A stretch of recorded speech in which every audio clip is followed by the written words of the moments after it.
On my 78th birthday, I woke up to find my hair and eyebrows completely shaved. My daughter-in-law called it a prank, laughing at my horror and canceling my party because I looked embarrassing. My son just stood by, letting it happen. But as I stared at my reflection, a cold resolve settled in. This wasn't a joke. It was a declaration of war. Like, share, and let me know where you are listening from. The morning of my 78th birthday began not with the gentle warmth of celebration I had anticipated, but with a chilling, unfamiliar coolness against my scalp. I stirred, my hand instinctively reaching up, expecting to feel the familiar wisps of my silver hair. Instead, my fingers met smooth, bare skin. My eyes snapped open. A ripple of unease turned into a wave of icy dread as I scrambled out of bed, fumbling for my glasses on the nightstand. The world swam into focus, but nothing could prepare me for the horror that awaited me in the polished surface of my dressing table mirror. I stared, transfixed, at the stranger peering back. My hair, every single strand, was gone. My scalp, usually hidden beneath a soft crown, was starkly exposed, gleaming faintly under the morning light. And my eyebrows, they too, had vanished, leaving two pale, smooth arches where expressive lines of worry or amusement once resided. My face, usually a roadmap of 78 years of laughter and tears, was utterly alien, stripped of its defining features. A choked gasp escaped my lips, sounding foreign even to my own ears. Panic seized my chest, squeezing the air from my lungs. Who was this creature with wide, terrified eyes and a bald, almost fetal appearance? It was me, yet not me. The terror was primal, visceral. It felt like a violation, an erasure of my very identity. "Arthur!" My voice, though trembling, carried an urgency that usually brought my son running. He appeared moments later, rubbing sleep from his eyes, his tall frame filling the doorway. My gaze locked onto his face, searching for the mirroring shock, the outrage, the protective fury I expected from my only child. Instead, I saw a flicker of something else. Not surprise, but a distinct shadow of guilt that quickly morphed into a forced nonchalance. He took in my bald head, my naked brow, and simply shrugged. "Oh, that," he muttered, as if referring to a spilled cup of coffee. He avoided my eyes, glancing instead at the wall behind me. "Serafina mentioned something about it. A prank, she called it. Said you wouldn't mind." My stomach lurched. A prank? This wasn't a playful joke. This was an assault. And Serafina. Of course. It could only be her. My daughter-in-law, who had moved into my home 3 years ago, claiming she wanted to take care of me, but whose presence had steadily chipped away at my peace. As if summoned by the mention of her name, Serafina glided into the room, her elegant silk robe rustling softly, her lips curved into a smile, not a warm, genuine one, but a thin, triumphant crescent that sent a chill down my spine. Her eyes, usually veiled behind a facade of polite indifference, now sparkled with an almost predatory glee. "Happy birthday, Eleanor," she purred, her voice dripping with mock sweetness. She paused, letting her gaze sweep over my shorn head, lingering on my horrified expression. "What is the meaning of this?" I demanded, my voice raspy with emotion. My hands flew to my scalp, as if I could somehow will the hair back into existence. Serafina let out a small, tinkling laugh. "Oh, come on, Eleanor. Don't be such a drama queen. It's just hair. It'll grow back." She leaned against the doorframe, crossing her arms, her posture radiating smug satisfaction. You should have seen your face when you woke up. It was absolutely hilarious. A true masterpiece. The casual cruelty of her words hung in the air, heavy and suffocating. It wasn't about a joke. It was about power. It was about humiliation. She wanted to strip me bare, not just of my hair, but of my dignity, making me a spectacle for her amusement. My initial panic began to harden into something colder, sharper. This wasn't a spontaneous act of childish mischief. This was calculated. "Speaking of your birthday," Serafina continued, her voice now laced with a feigned sympathy that made my skin crawl. I suppose we'll have to cancel the party. I mean, with your appearance, it would be quite embarrassing for everyone, wouldn't it? For you, especially. My heart sank. My birthday party. I had been looking forward to seeing old friends, celebrating with what little family I had left. It was the one joy I allowed myself each year. To have it snatched away, and for such a cruel reason, twisted a knot in my gut. I looked to Arthur, pleading with my eyes, silently begging him to stand up for me, to defend me against his wife's malice. But he remained silent, his gaze fixed on the floor. "She's right," Arthur mumbled, finally finding his voice, but it was weak, devoid of conviction. "Maybe we should postpone, Mother. Just for a bit. We can do it next month, perhaps. Next month." A hollow promise that echoed Serafina's dismissive, "It'll grow back." It was an indefinite postponement. A polite cancellation. A chilling realization settled in my stomach, cold and heavy like a stone. This wasn't just a prank gone too far. This was a deliberate act, executed with a disturbing level of premeditation. The way Serafina had glided in, her triumphant smile, the ready dismissal of my distress, the immediate suggestion to cancel the party, it all pointed to a carefully orchestrated plan. She had wanted me like this, defenseless and humiliated, and she wanted me kept away from anyone who might witness it or offer me solace. "Don't worry, Arthur," Serafina chirped, her tone sickeningly sweet as she watched my defeated face. "I'll call all the guests myself. I'll explain that Eleanor isn't feeling well. We wouldn't want to put her through any stress, would we?" The eagerness in her voice confirmed my darkest suspicions. She didn't want to protect me. She wanted to isolate me, to control the narrative, to ensure no one saw my public shaming. I felt the last vestiges of my hope drain away, leaving an aching emptiness. I sank onto the edge of my bed, the familiar mattress suddenly feeling foreign beneath me. My eyes, devoid of eyebrows, felt naked and exposed. Defeat washed over me, a bitter taste in my mouth. But as I sat there, the initial shock and panic slowly receded, replaced by a cold, hard ember of something else, something resolute, something dangerous. This was no mere prank. This was a deliberate act of psychological warfare, a cruel exhibition of power designed to break me. Serafina hadn't just shaved my head, she had declared war, and in that moment, staring at my grotesque reflection, a fierce, unwavering resolve began to bloom within me. I didn't know why she had done this, what deeper motive lay beneath her triumphant smile. But I knew, with absolute certainty, that I would find out. This was bigger than hair, bigger than a cancelled party. This was something sinister, and I would uncover every truth she tried to hide. The heavy oak door clicked shut, sealing in the silence. I heard Arthur's car pull out of the driveway, the hum of the engine fading into the morning calm. Finally, they were gone. The relief was palpable, a fragile permission to breathe, to think, to act.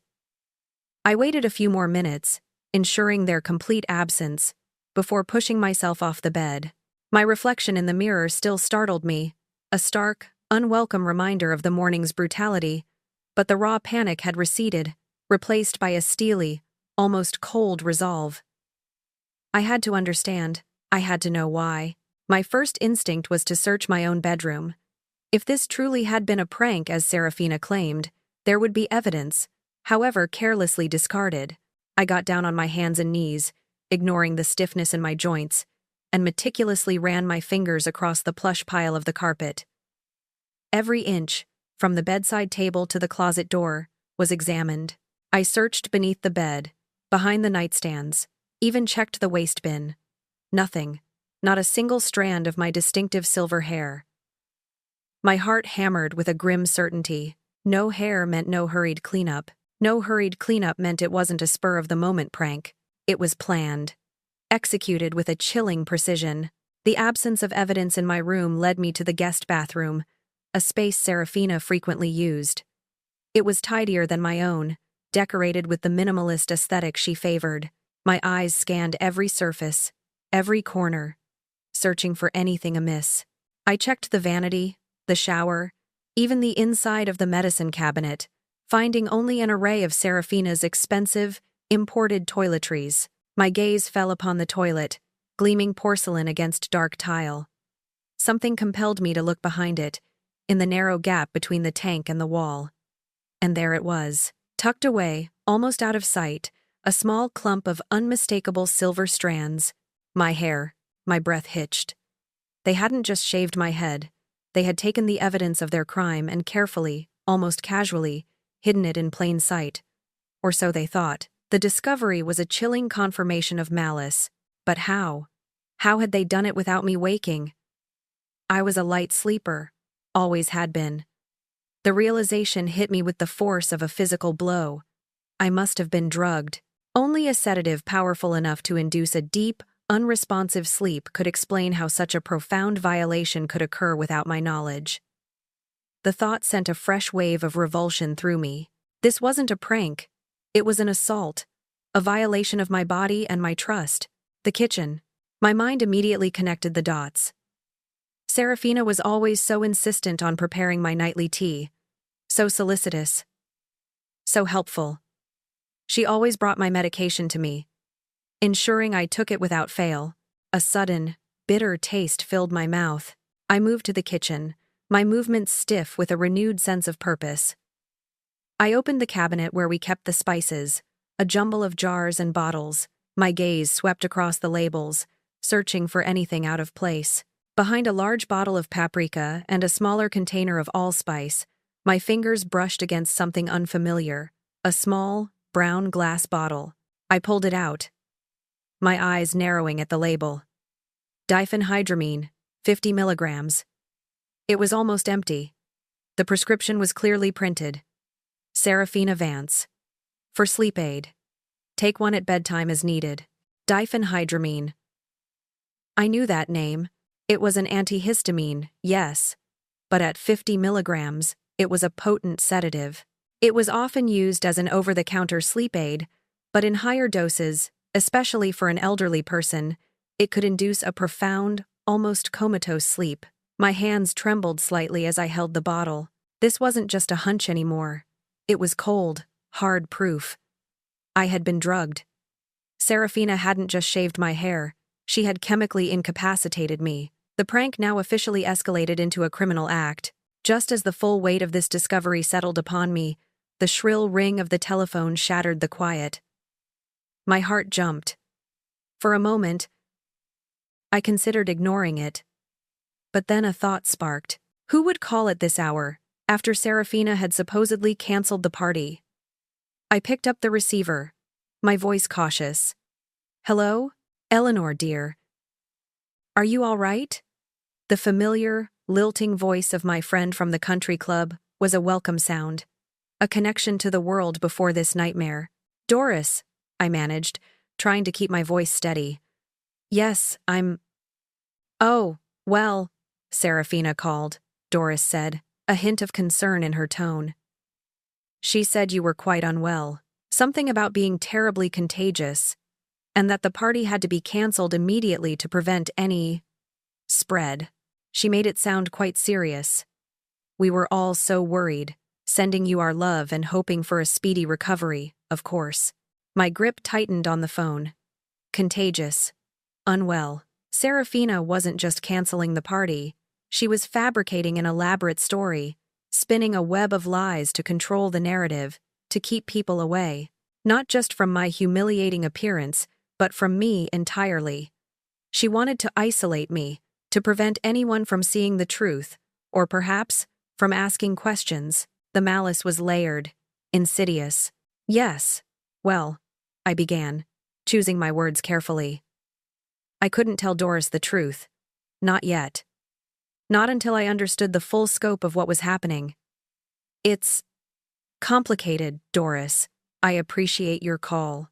I'll call you back a little later, after I've had a chance to figure things out. Doris, sensing my guarded tone, didn't press.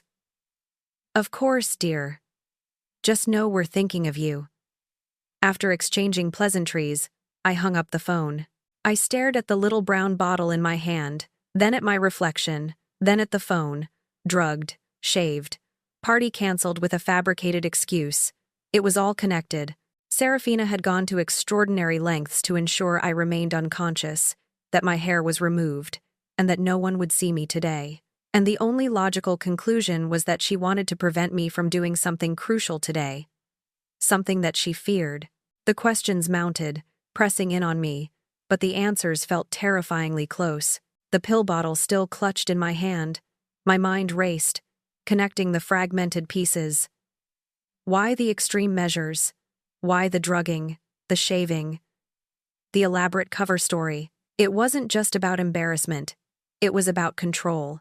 And control, especially with Serafina, always came down to one thing: money. My eyes fell on the small, elegant guest list I had meticulously prepared for my birthday party, tucked under a decorative paperweight on my coffee table. I picked it up, my gaze scanning the names: friends, distant relatives, a few neighbors. And then, there they were. Mr. Bennett, my financial advisor, and Miss Albright, my lawyer. Bennett had called me just last week, mentioning some unusual activity he wanted to discuss in my accounts. He'd wanted to meet in person, preferably soon. And Miss Albright had been helping me update my will, a process that was nearing completion. Suddenly, the pieces clicked into place with a sickening thud. They were both due to attend the party. Their presence would have provided a direct, informal opportunity for me to speak with them, to inquire about Mr. Bennett's irregularities, or review the final draft of my will with Miss Albright. Serafina knew this. She had to. My heart began to pound with a new, frantic rhythm. I rushed to my purse, pulling out my worn leather checkbook. It rarely left my side. I flipped it open, scanning the neatly itemized entries, my brow furrowed. The last few checks were out of sequence. They had been written recently, but the stubs were not in the chronological order I always maintained. I flipped through the blank checks, confirming my suspicion. My eyes darted to the most recent entries. There were 3 of them, all within the last week. $200, $350, $125, each for vague, innocuous-sounding expenses. Household supplies, errands, miscellaneous. But it wasn't the amounts, or even the vague descriptions, that sent a shiver down my spine. It was the handwriting. It looked like mine. The loops, the slant, the way the E was formed, almost perfect. But it wasn't. There was a subtle stiffness, a forced precision that my own fluid script lacked. It felt wrong, utterly and terrifyingly wrong. My hands trembled. Forged checks, small amounts, designed not to raise immediate alarms, to blend in with my usual incidental spending. But if this was happening with my checkbook, what else was being siphoned away? My mind raced to my bank statements. I always kept them in a small, locked drawer in my desk. I hurried over, fumbling with the key, my heart hammering against my ribs. I pulled open the drawer. It was empty. The statements, both my recent ones and the previous months, were gone. Just as the full weight of this revelation crashed down on me, I heard the telltale crunch of tires on the gravel driveway. Arthur and Serafina were back. I shoved the pill bottle and the checkbook beneath a pile of magazines on my bedside table, my hands shaking. I needed to compose myself, to appear exactly as they expected me to be. Defeated, fragile, easily dismissed. They walked in, their voices bright with laughter, laden with shopping bags filled with what looked like expensive new clothes. Serafina beamed, her face flushed with pleasure. Arthur, ever oblivious, merely offered a weak smile in my direction. "Eleanor, dear," Serafina chirped, her voice sickeningly sweet. "Did you have a nice rest?" I forced a sigh, letting my shoulders slump. "As nice as can be expected, I suppose," I mumbled, deliberately letting my voice waver. "It's just this whole thing, the party. I was so looking forward to it. I knew I had to bring it up, to give her the opportunity to gloat, to confirm her actions." Serafina's eyes lit up, a cruel satisfaction gleaming within them. "Oh, yes, the party. Don't you worry your pretty little head about it, dear. I've taken care of everything." She bustled over to the couch, dropping a designer shopping bag with a soft thud. "I've called everyone on your list. Explained you were under the weather, very unwell, and, of course, terribly contagious. Everyone was so sympathetic. I even got a few heartfelt apologies for not being able to visit you in your condition." Her words were daggers, each one meant to twist and turn, to reinforce my humiliation. But as she spoke, gesticulating with her elegant hands, my gaze fell upon her wrist. Around it, sparkling under the overhead light, was her favorite bracelet, an ornate silver piece studded with small, polished stones. And caught between two of the intricate filigree links, almost invisible against the gleaming metal, was a single, long strand of silver hair. A cold rage, unlike anything I had ever felt, coursed through me. She wasn't just covering her tracks. She was wearing a piece of the evidence, a trophy of her cruelty. It was a brazen, arrogant display of her belief that she had won. That I was too old, too frail, too defeated to notice. The sight of it solidified my resolve, sharpening the blurry edges of my determination into an unyielding blade. "That was very thoughtful of you, Serafina," I managed, keeping my voice flat, carefully masking the tempest raging within me. I suppose I should try to get some more rest." I pushed myself up, feigning weakness, and slowly made my way towards my bedroom, leaving them to their triumphant chatter. As I closed the door behind me, the smile I had forced vanished, replaced by a grim set to my lips. Serafina thought she had me trapped, isolated, powerless. She thought she had effectively silenced me, preventing me from speaking to Mr. Bennet or Miss Albright. She thought she had covered her tracks with her forged checks and stolen statements. She thought she had won, but she was gravely mistaken. I knew now what I needed to do. I had to uncover the full extent of her financial machinations, to understand why she had so desperately wanted to keep my financial and legal advisors away. This was no longer just about personal humiliation. It was about outright theft, and I would fight back. The house fell silent once more as Arthur and Serafina departed for their afternoon errands, their laughter echoing briefly before fading. This time, I didn't wait. The moment their car pulled away, I moved with a newfound urgency.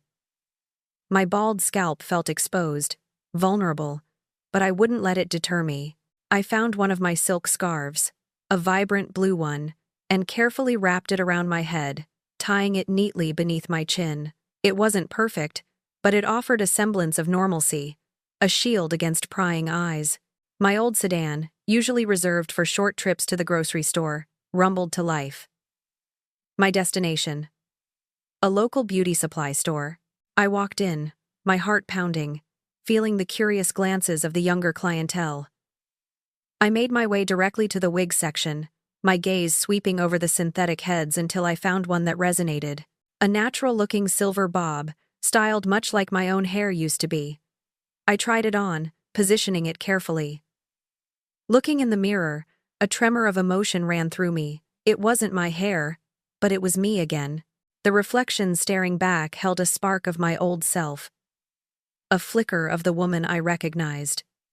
With the wig on, a sense of strength, a quiet resilience, began to return. I paid in cash, eager to put this small act of reclaiming myself behind me. On the drive home, a different urgency seized me. The bank. I needed to see my accounts, not just the checkbook entries. I pulled into the familiar parking lot of my local branch, my resolve hardening with each passing moment. I walked past the tellers, my scarf and new wig hopefully deflecting too much attention, and approached the desk of Sarah Miller, the bank manager I'd known for years. Sarah looked up, her friendly smile faltering slightly as she registered my pale face and the uncharacteristic scarf. "Eleanor, are you all right? You look a little fragile." Her eyes held genuine concern. I forced a weak smile. "Just a bit under the weather, Sarah. Nothing to worry about." I decided to omit the details for now. I actually came in because I need to review my account activity. All of it. "Could you pull up everything from the past 6 months for my checking and savings accounts?" Sarah's brow furrowed, but she nodded, typing quickly on her computer. As the screen populated with lines of transactions, my stomach churned. The small, vague withdrawals I'd seen in my checkbook were just the tip of the iceberg. Dozens of them. $200 here, $500 there, consistently throughout the past 6 months. Each one a cash withdrawal, signed with what purported to be my signature. The amounts were small enough not to trigger immediate red flags for bank staff, but when added together, they formed a shocking sum. $8,400. Gone. My breath hitched. "Can you print out copies of all those withdrawal slips, please?" I asked, my voice barely a whisper. As Sarah printed them, I meticulously compared each signature. The forged checks I'd found earlier now made perfect sense. The subtle differences, the slight hesitation in the loops, the minute variations in pressure. They were all there. They were not my signatures. Then, an even more insidious discovery. Several checks I had legitimately written, for small amounts like my pharmacy bill or a charity donation, had been altered. A check for $15 had been changed to $150. A $10 donation transformed into $100. Serafina wasn't just forging new checks. She was expertly doctoring existing ones, increasing the amounts, and then cashing them. This was brazen. Sarah, watching my face, her own growing increasingly grim, leaned forward. "Eleanor, this is very serious. This isn't just a few mistakes. This looks like elder financial abuse. You should consider contacting the police." I nodded slowly, the words echoing in my ears. Elder financial abuse. That's what it was. But the revelations weren't over. I asked her to confirm my current balance. "My savings account," I prompted. "What's the current total?" Sarah hesitated, her gaze softening with pity. "Eleanor, your savings are significantly lower than I remember. They're at $12,300. My mind reeled. $12,300. 6 months ago, I had over $30,000 saved, a comfortable cushion for my golden years. Almost $20,000 gone. It wasn't just Serafina's prank anymore. It was an elaborate, calculated scheme to systematically drain my finances. Then, Sarah leaned in, her voice lowering. "Eleanor, there's something else. A few weeks ago, someone came in, claiming to be your daughter-in-law. She was asking some very pointed questions about changing the beneficiaries on your accounts.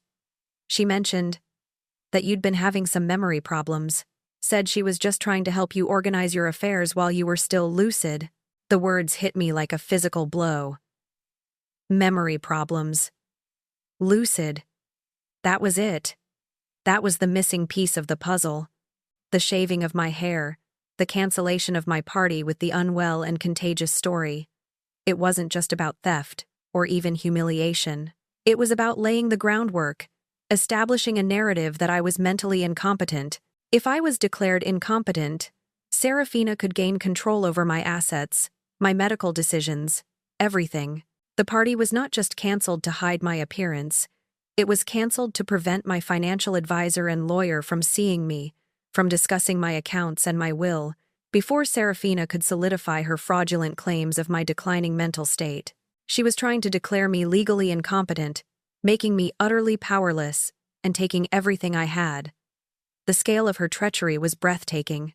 You won't believe what I found next. The depths of her deceit are truly shocking.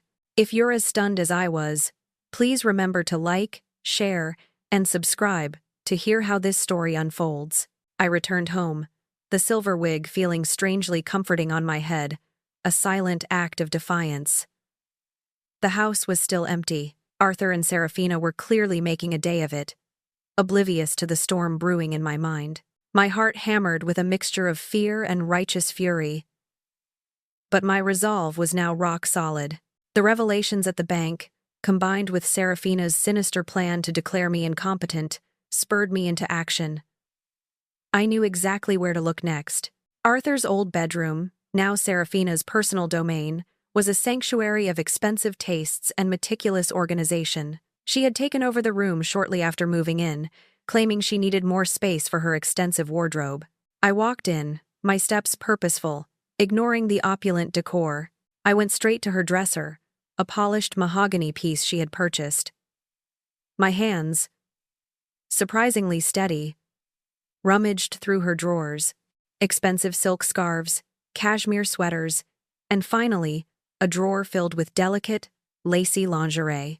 Beneath the soft fabric, my fingers brushed against something stiff. A manila folder. I pulled it out, my breath catching in my throat. This had to be it. I opened it, my eyes scanning the contents. Each document, a fresh dagger to my heart. Inside were photocopies of my bank statements, meticulously organized, spanning an entire year. My own statements, the very ones that had mysteriously vanished from my desk drawer, and tucked among them, a series of handwritten notes, observations on my daily routines. Eleanor wakes at 6 a.m., takes tea at 7, walks in garden for 30 minutes after lunch, watches evening news. There were also detailed lists of my assets. House, market value, approximate, 1,998. Sedan. Engagement ring diamond, approx. 1 carat. Mother's pearl necklace. It was a detailed surveillance report, a chilling inventory of my entire life. But the most damning, most horrifying discovery lay beneath it all. A single sheet of paper, covered in Serafina's elegant, looping script. A timeline. Month by month, it meticulously outlined her plan to systematically gain control of my finances, culminating in my complete incapacitation. Each step was chillingly detailed, a cold, calculated blueprint for my destruction. My eyes fixated on the entry for today's date, my 78th birthday. It read, "Crisis event. Demonstrate incompetence. Hair removal." The words were a gut punch, confirming my deepest fears. The shaving of my hair wasn't just a cruel joke. It was a deliberate act, a staged event, designed to be evidence of a mental breakdown. She wanted me to appear insane, disheveled, utterly incapable of managing my own affairs. Just below it, another damning note. Cancelled party. Avoid financial advisor meeting. Prevent review of accounts. Will. The explicit confirmation of her motive, laid bare in her own handwriting. She knew Mr. Bennett was coming. She knew he was investigating, and she had gone to extreme lengths to ensure I remained hidden, unreachable. My gaze drifted further down the folder. There was a draft letter, typed on what appeared to be Arthur's stationery, addressed to my longtime family doctor. It was written as if from Arthur, expressing profound concern about my declining mental state, my erratic behavior, and sudden, inexplicable mood swings. It painted a picture of an old woman rapidly losing her grip on reality, urging the doctor to schedule an immediate psychiatric evaluation. She intended for Arthur to sign it, leveraging his name to add credibility to her manufactured narrative. And finally, the last document, a power of attorney form, filled out entirely, with Serafina Vance named as the sole agent, granting her complete and irrevocable control over all my financial assets, my property, and even my medical decisions. The only thing missing was my signature, a signature she had no doubt intended to forge, or perhaps coerce me into providing, once I was fully isolated and broken. The pieces fused together, forming a horrifying, cohesive picture. Tonight's party wasn't just to be avoided. It was a critical juncture in Serafina's master plan. Had the party gone forward, my financial advisor and lawyer would have seen me, spoken to me, and perhaps exposed her scheme before she could fully execute it. By demonstrating my incompetence through the hair shaving and then canceling the party with the contagious story, she was simultaneously creating evidence of my mental decline and isolating me from anyone who could help. The humiliation, the fear, the isolation, it was all designed to break me, to make me an easy target for her final act, the signing over of my life. I felt a cold, hard knot of fury settle in my gut. I carefully gathered all the evidence. The stolen bank statements, the checkbook with the forged entries, the pill bottle, Serafina's chilling timeline, the draft letter, and the power of attorney form. I placed them all on my bed, a stark tableau of her betrayal. My mind, sharp and clear despite the morning's trauma, began to formulate a plan. I grabbed a pen and a notepad, making a list. First, Mr. Bennett. Then, Miss Albright. Then, the police. Serafina had made a critical mistake, a fatal flaw in her meticulously crafted scheme. She had believed her own narrative. She had seen me as a frail, confused old woman, an easy mark. She had underestimated Eleanor. But Eleanor was not broken. Eleanor was furious. And Eleanor was ready to fight back. The manila folder, brimming with incriminating evidence, lay on my bed like a declaration of war. My earlier fear had solidified into a cold, determined calm. There was no time to lose. I picked up the telephone, my first call going to Mr. Bennett, my financial advisor. Mr. Bennett, I began, my voice steady. This is Eleanor Vance. I need you to disregard any message you may have received about my birthday party being canceled. It's very much on. There was a beat of surprised silence on the other end. In fact, I continued, pressing my advantage, I urgently need you to arrive an hour early. Say, 6:30 p.m.? I have some rather pressing irregularities in my accounts that require your immediate attention. He agreed, his usual professional demeanor tinged with curiosity and concern. Next, I called Miss Albright, my lawyer. Elizabeth, I said, skipping the pleasantries. My birthday party is tonight. You were invited, and I need you to be there. And please, bring a witness form. I have a feeling I'm going to need to press charges. Her sharp intake of breath was audible, but she quickly assured me she would be there. Then came the tedious but crucial task of calling my guests. I focused on those I knew best, those who would listen. Each call began with my calm explanation.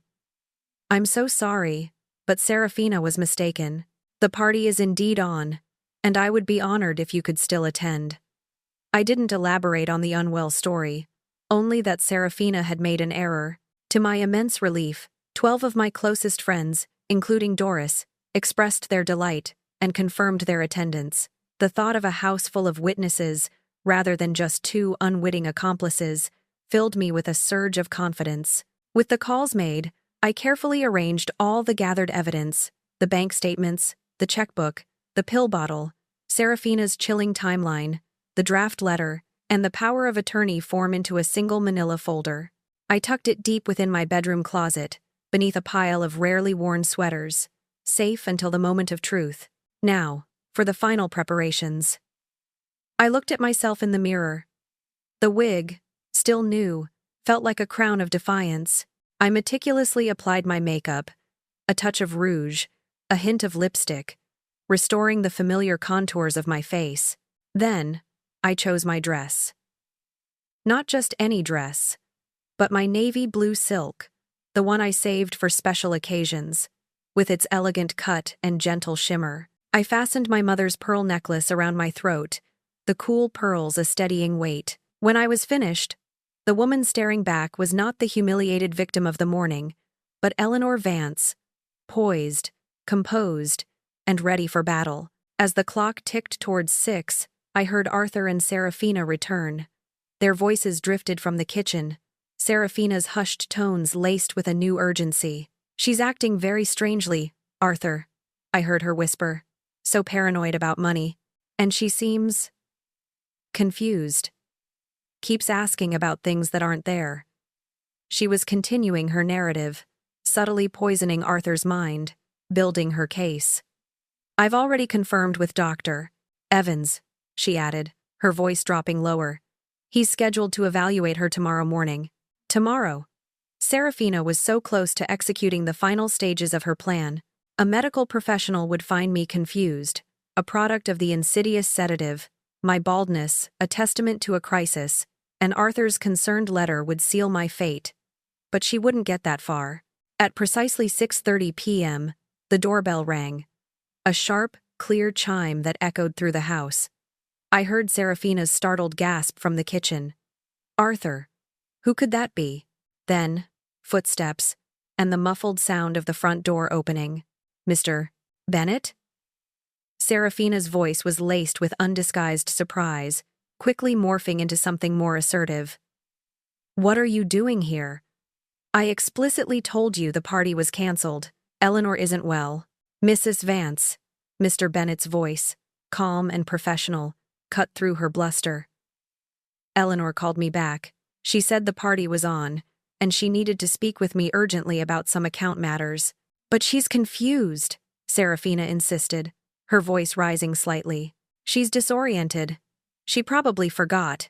You should come back another day, when she's more lucid." I could practically hear the condescension dripping from her words. "With all due respect, Mrs. Vance," Mr. Bennet replied, his tone firm. "I think I'll hear that from Eleanor herself." This was my cue. I walked out of my bedroom, down the hall, and into the living room. Serafina, standing in the foyer, her back to me, was still trying to dissuade Mr. Bennet. As I entered, her head snapped around. Her eyes, which had been darting nervously, widened in disbelief. The carefully constructed image of a frail, confused, bald woman shattered before her eyes. My elegant navy dress, the pearl necklace, the perfectly styled silver wig, and my composed, determined expression completely contradicted every lie she had just spun. "Robert," I said, my voice clear and steady, a slight smile touching my lips. "Thank you so much for coming early. I have some documents I'd like you to review." Serafina's face, a moment ago flushed with indignation, drained of all color, turning a ghastly white.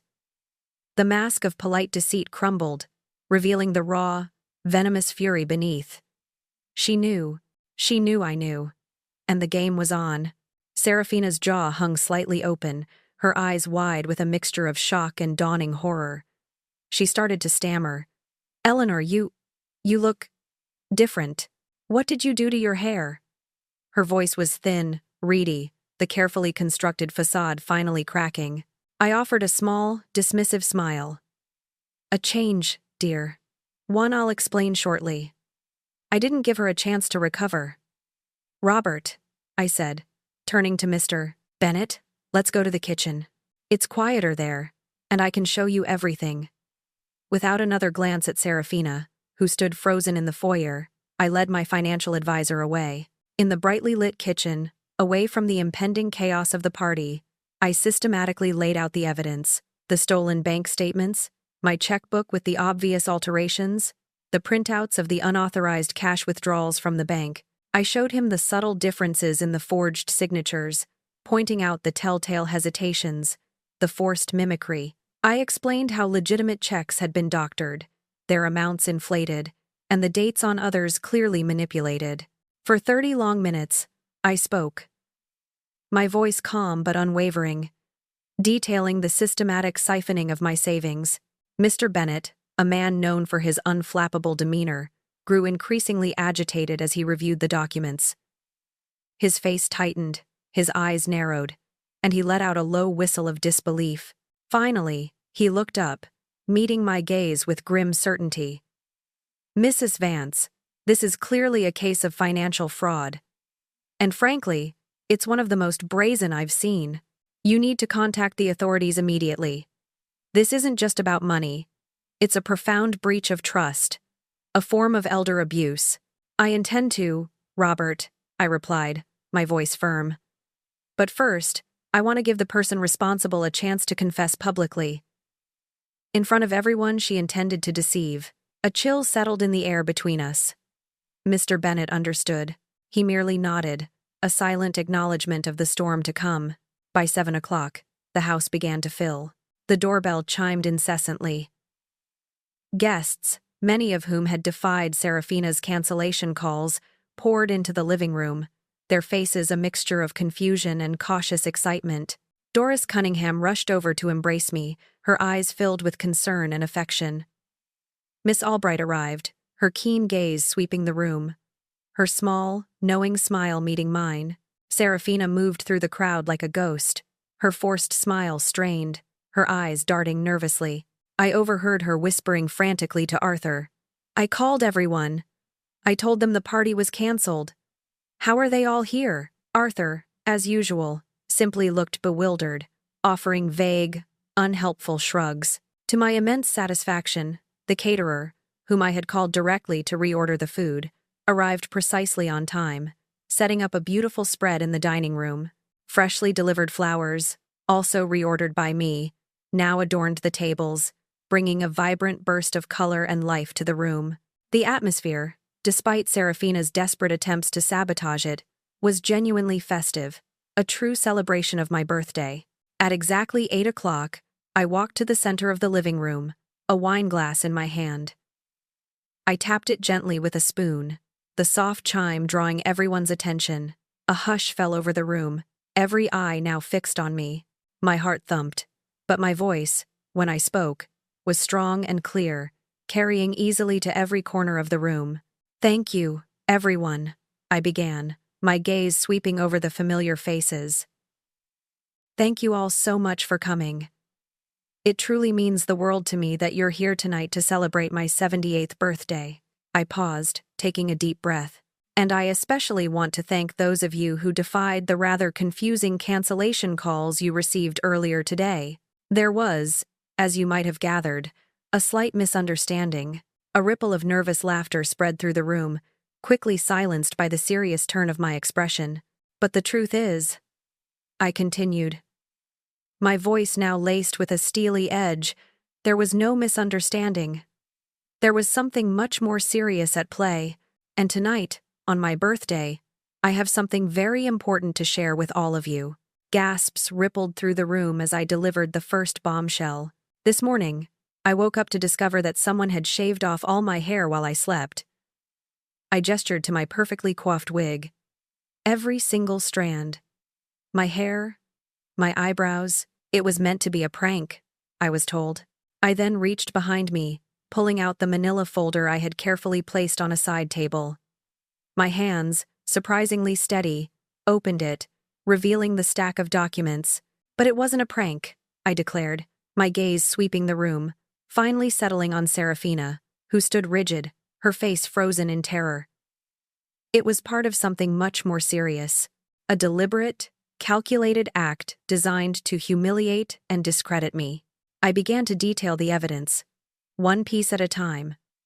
"Over the past 6 months, $8,400 has been systematically stolen from my bank accounts through forged signatures and altered checks. Money I saved, money I earned, gone." I held up some of the printed bank statements, the evidence clear for all to see. "And the hair shaving," I continued, my voice rising slightly. "It wasn't a joke. It was meant to make me look incompetent, unstable. It was part of a meticulously planned scheme to have me declared mentally unfit so that someone could take complete control of my finances, my life, and everything I own." My eyes locked onto Serafina's, whose face had gone from white to a ghastly, mottled red. Her mouth opened slightly, but no sound emerged. She was trapped, exposed. "The person who did this to me," I stated, my voice ringing with righteous indignation, "is in this room right now." She thought I was too old, too frail, too blind to see what she was doing, but she was wrong. My gaze never left Serafina's, and I think it's time for her to explain herself. The living room fell into an unnerving silence, every eye now fixed on Serafina. Her wine glass trembled visibly in her hand, the liquid sloshing precariously close to the rim. Her flawless composure, so carefully maintained, began to unravel. "I don't know what you're talking about, Eleanor." Serafina's voice was high-pitched, strained, a desperate attempt at normalcy. "You're clearly having some kind of episode. All this talk of shaved hair and stolen money? It's just nonsense."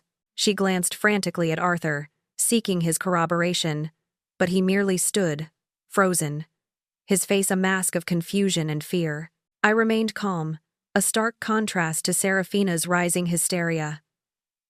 I opened the manila folder and extracted the bank statements and withdrawal slips. "Mr.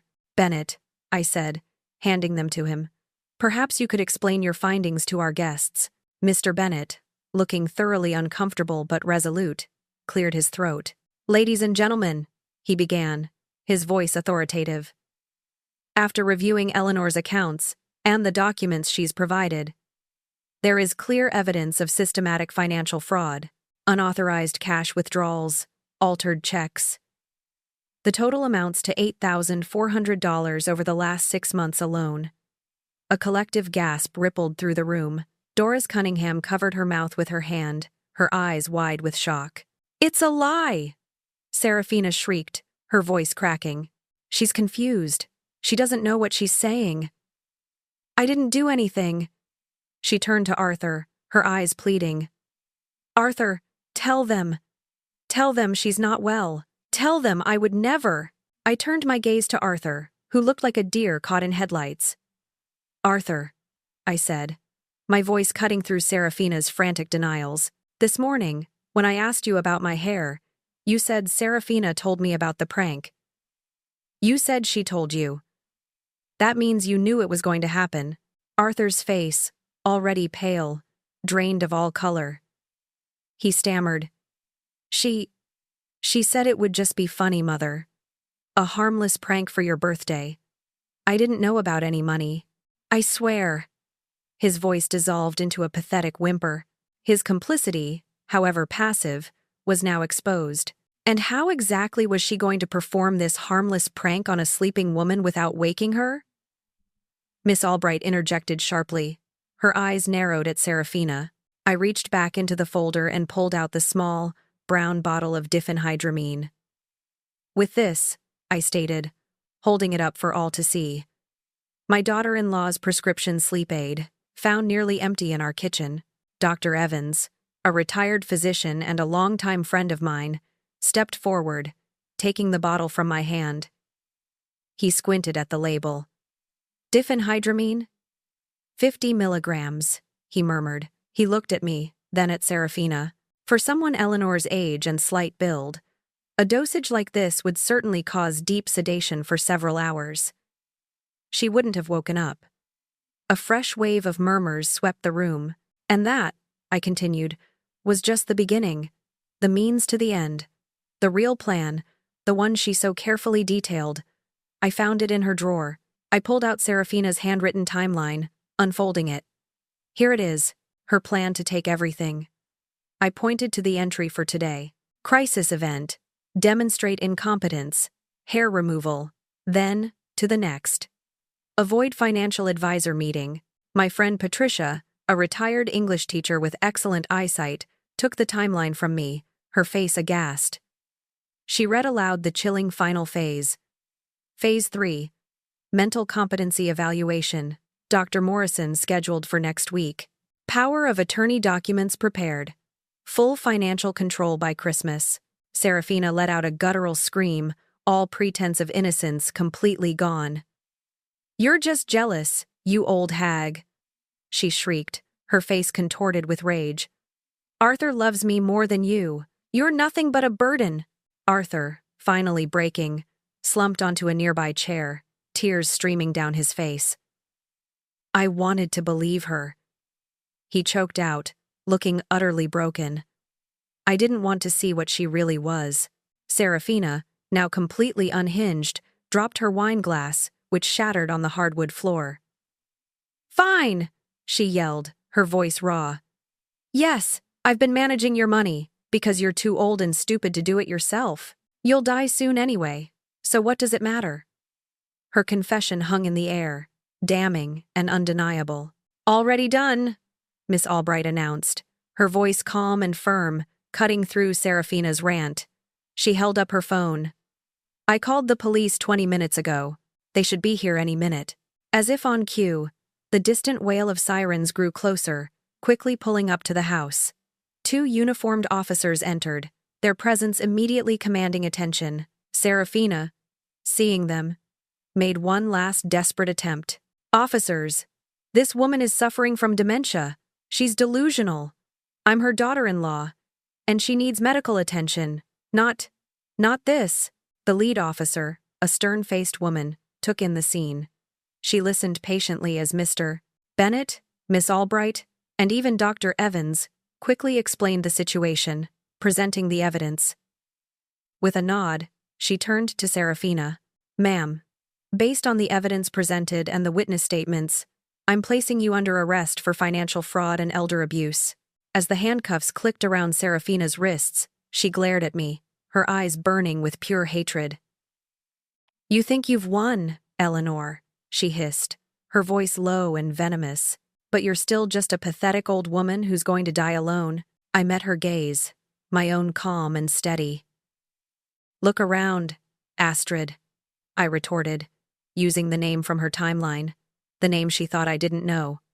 "I'm not the one leaving here in handcuffs." The officers began to escort a now sobbing Serafina out. I turned to Arthur, who sat slumped in the chair, his face buried in his hands. "Arthur," I said softly, "you have a choice. You can go with her, or you can stay and try to rebuild the trust you shattered. The choice is yours." He slowly lifted his head, his eyes red-rimmed and filled with a pain that was finally, truly, his own. He looked at the departing form of his wife, then at me, then at his friends and neighbors, silent witnesses to his undoing. Slowly, hesitantly, he sat back down. 3 months later, the scent of jasmine filled the air in my garden. I sat on my favorite wrought iron bench, sipping chamomile tea, the morning sun warming my face. My silver hair, now an inch long, was growing back, soft and downy. I had, surprisingly, grown quite fond of the shorter style. It felt lighter, fresher, a tangible symbol of new beginnings. Arthur never left that night. After the police took Serafina away, he slowly, painstakingly, confessed everything. He spoke of Serafina's masterful manipulation, her insidious charm that had twisted his perception of reality. He admitted she had convinced him, in a truly bizarre display of deceit, that my hair shaving was actually a secret wish of mine, something I'd always wanted to try but was too timid to do. He swore he knew nothing of the money, and the raw grief in his eyes made me believe him. His awakening had been brutal, but necessary.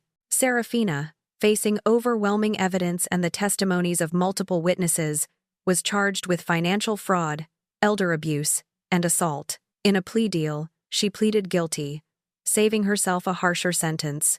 She received 2 years in prison, ordered to pay $15,700 in restitution to me, and a 5-year no-contact order was put in place. Justice, swift and decisive, had been served. Arthur, though broken that night, had started to pick up the pieces. He moved out of my house a week later, found a job, and began the slow, arduous process of rebuilding his independence and, perhaps, our relationship. He joined me for Sunday dinners now, his eyes still holding a shadow of regret, but also a growing spark of genuine remorse and effort. One Sunday, as we sat across from each other, sharing a quiet meal, I looked at him. "Arthur," I said softly, "I forgave you the night it happened. I saw the fear in your eyes, and the pain. But forgiveness doesn't mean forgetting. It means moving forward, with clearer eyes." He nodded, tears welling. "I know, Mother. I truly see you now. Not just as my mother, but as a strong, formidable woman. I was blind. It was a beginning. A fragile one, but a beginning nonetheless. My money, every last penny of the $15,700, had been fully restored by the bank, thanks to Mr. Bennett's diligent work. I had taken complete control of my finances, embracing online banking and setting up stringent security alerts. No more vague miscellaneous expenses. I also updated my will with Miss Albright, adding robust safeguards to protect Arthur from any future manipulation, ensuring he understood it was for his protection, not a punishment. Doris Cunningham had become an even closer friend, a true confidant. We had started traveling together, something I hadn't done in years, exploring quaint bed and breakfasts and scenic coastal towns. "You know, Eleanor," she remarked one evening, as we watched the sunset over the ocean, "Serafina actually did you a favor. She showed you how strong you truly are." And she was right. I wasn't a victim. I was a force to be reckoned with. I had found reserves of strength and resilience I never knew I possessed. Dr. Evans had given me a clean bill of health, noting my mind was sharp as ever, perhaps even sharper, honed by the trauma and subsequent fight. I had become more socially active, joining a book club, volunteering at the local library, and even taking up watercolor painting. My days were filled with purpose and joy. A profound sense of pride settled in my heart each time I reflected on what I had done. I had trusted my instincts, fought back against unimaginable betrayal, and refused to be victimized. The past few months had brought a different kind of connection, too. I had received 17 letters from other elder abuse victims, each sharing their own stories, inspired by mine. My experience, once a source of shame, had given them courage. Looking in the mirror now, I no longer saw a bald, terrified woman.